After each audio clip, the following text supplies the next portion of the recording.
kundi si Toby Chanco, nakamag-anakan ng presidente, ginamit ang pondo, ang pagbibigay ng proyekto para i-impeach ang Vice President Sara Duterte.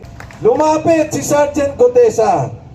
Ano ang sabi niya sa akin? Nakakahalaga, humigit kumulang 2.5 billion, isang delivery lang. Magandang hapon po sa lahat na narito ngayon. Alam niyo mga kasama, 3 taong nakaraan, dito nagsimula ang nationwide caravan ni Pangulong Bongbong Marcos. Marahil marami sa inyo ang kasama ng panahong yon na siguro matutuloy natin na pinakamalawak at pinakamalaking caravan sa kasaysayan ng halalan sa buong Pilipinas. Ang aking pong paniwala noon, ang Pangulong Marcos ay gagawa ng pagbabago. Ang aking pong paniniwala sa aking puso at damdamin ay aayusin niya ang pangalang Marcos. Pagagandahin niya ang kanyang serbisyo at aayusin ang ating bansa para magkaroon ng pag-unlad at pagbabago sa sambayanang Pilipino.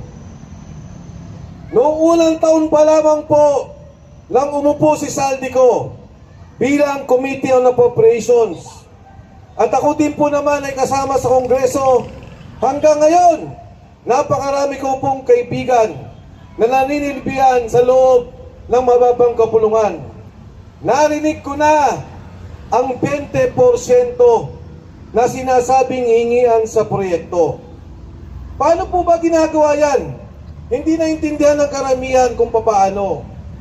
Alam nyo ho, pag nagsumite ng pondo ang Pangulo ng Republika ng Pilipinas matapos ang SONA, yan po ay pupunta sa Committee on Appropriations. Doon nakalagay, pagpalagay na po natin, 6 na trilyong piso. Makikita, bawat distrito, makikita ko ano ang gagawin ng proyekto. Matapos yan, gagawa na sila ng pondong sarili. Yan po yung tinatawag sa ngayon na unprogrammed funds.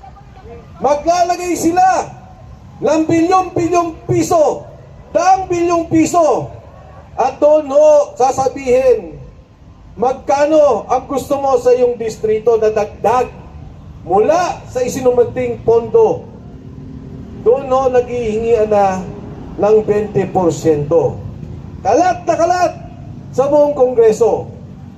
Sino po ang naglagay kay Saldico? Si Speaker Martin Romualdez.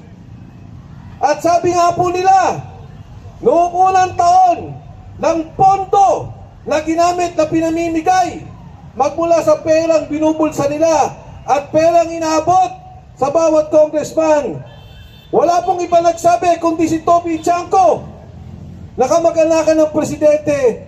Ang sabi niya, ginamit ang pondo, ang pagbibigay ng proyekto para i-impeach ang Vice President Sara Duterte. Hindi dahil sa pagkakamali, hindi dahil sa prinsipyo, hindi dahil sa pinaniniwala ng korupsyon, kung hindi nabili ang bawat miyembro ng Kongreso para pirmahan ang impeachment na yun. Ngayon o, pumunta tayo kung bakit ako nasama sa isyong to. Ang katotohanan o, ayoko nang tumakbo. Sinabi ko na ho yan nung ako'y tumayo sa EDSA noong nakaraan. Inimbitahan ako ng sagip, pinapatakbo ko sa isang distrito. Ang sabi, wala ka ng kalaban. Ang sabi ko, ayoko muna. Gusto ko sa pribado at maghanap buhay. At ayoko na ang pera pinapakain sa aking pamilya, ang pondong iniipon ko ay galing sa nakaw at pondo ng sambayanang Pilipino. Lumapit si Sergeant Gotesa. Ano ang sabi niya sa akin? Sir, kami po ang nagdi-deliver ng pera. Nagulat po ako. Sabi ko, totoo ba yan, Sarge? Opo. Ang pinakamalaking nakita kong delivery, 46 na maleta. Nagkakahalaga, humigit kumulang 2.5 billion. Isang delivery lang na ginawa nila. Ang sinasabi po sa akin ni Sergeant Cortesa, meron kaming Viber chat 3 beses sa isang linggo ang delivery. Ban-ban po kami 2, 3, 5 kung ilan ang kailangan para mag-deliver ng pera. Ano ang pangalawa niyang sinabi? Ang sabi niya, kami po ay nagdi-deliver ng pera kay Martin Romualdez. Nagulat po ako nang sabihin niya yun. At hindi ko maintindihan. Dahil ang sabi sa akin ni Sergeant Cortesa, inaakyat po namin ang mga maleta sa bahay ni Saldico sa may Horizon at pinababa muli namin. Sabi ko dun sa 45, ilan ang binaba ninyo? 35 ang binaba po namin. Sabi ko, Sarge, parang ang hirap naman noon. Inaakyat nyo pa ang maleta, pagkatapos ibinababa nyo muli, isinasakay ninyo.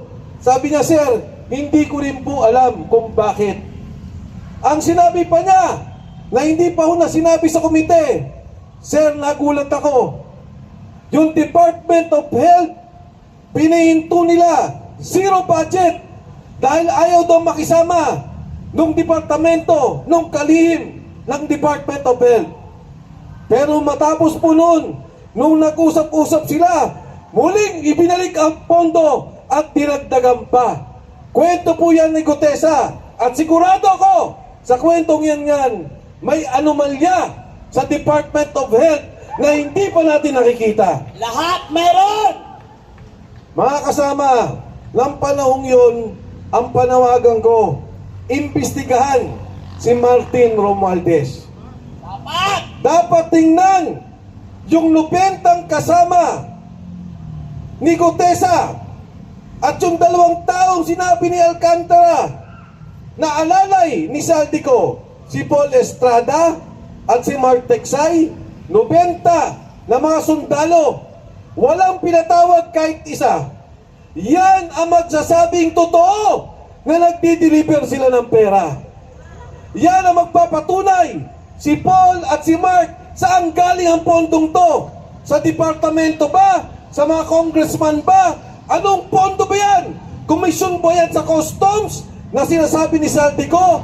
O yung pera na galing sa asukal, sibuyas at bigas na sinasabi ni Saldico na pinagperahan ng gobyernong ito? Noong pong nangyayari ito, hindi ako nananawagan ng BBM resign. Nagulat ako nung nagsalita na si Saldico. Ano ang sabi ni Saldico? Nagdi-deliver ako ng pera kay Martin Romualdez at kay Bongbong Marcos. Yan! Marcos, resign! Ngayon o, karagdagan, baka hindi ka pa rin pwedeng maniwala. Baka gawa-gawa ni Saldico dahil gipit na siya. Ano ang sabi ni Saldico? 100 bilyon in-insert ni Bongbong Marcos sa pondo. Ano ang sabi ni Ping Lacson? Totoo yan, may pondo, pero hindi ikaw ang nag-deliver ng 25 billion kay BBM. Ang nag-deliver ng pera ay si Yusek Bernardo kay Secretary Bersamin at kay Secretary Pangandaman. Ano po ang ibig sabihin nito? Hindi nila sinasabing sinungaling yung 100 bilyon. Totoo na may 100 bilyon na inilagay sa pondo. Inilabas ang listahan at wala po silang masabing nagsisinungaling si Saldico. Ang mabigat, ang sabi ni Saldico, hindi totoo yung sinasabi ni Yusek Bernardo ng DPWH. Dahil yung pera na sinasabi ni Yusek Bernardo, ibang pondo yan. Hindi lang 26 billion ang delivery. 52 billion pesos ang delivery na ginawa. Grabe! Kaya po nabuo sa isip ko, totoo na si Bongbong Marcos kasama sa lahat. Magmula sa pag-approve ng pondo, sa pag-release ng pondo, galing sa kamay ng presidente. Tama! At hindi basta-basta na magre-release ka ng daang-daang bilyon nang hindi mo alam kung saan pupunta ang pondong ito. Tama! Mga kasama, yung pong lumalabas, 25 billion plus 52 billion, yan pa lang po ang nakikita natin, 77 billion kaagad ang pondo. Grabe! Grabe ang pagnanakaw na to. Organisado, sistematiko to.